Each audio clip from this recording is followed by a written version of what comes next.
दिनों सन बकज फजल नहीं रेलू सर्द दिनों सन बकज गजल नहीं रेलू पंजारुनी मोर पगे जाई नियम करी रेलू गला गला जगतर हेली देली केते कथा करी रेलू मुई गा जाई करी आसला बेले कांते पसरे देलू रे नोनी ची ची ची रे नोनी ची ची ची ची रे नोनी ची रे ची रे ची ची ची ची रे नोनी ची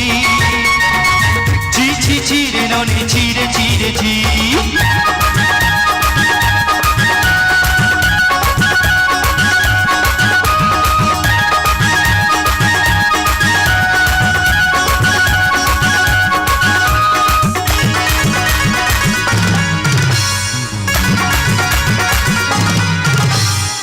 के देखलो तुई ननी सोना मन के चिल्लू नाई सोना के चिल्लू बना के चिल्लू मनु चिल्लू नाई धन नाई बोली मोर पगे नाई तार काछे उठी गल सोना आछे सीना मन नाई जानी तुई जानी ना पारेन गोटे दिनो मसा जग दिल नाई करे काटा करे दिलू मुई गा जाई करी आसला बेले कांते पसरे दिलू रे ननी ची ची ची रे ननी ची ची ची ची रे ननी ची रे ची रे ची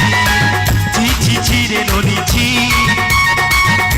ची ची रे ननी ची रे ची रे ची मन के देखलू तुई ननी सोना मन के चिल्लू नाई सोना के चिल्लू बना के चिल्लू मनु चिल्लू नाई धन नाई बोली मोर पके ननी तार काछे उठी गल धन आछे सीना मन नाई जानी तुई जानी ना पारेन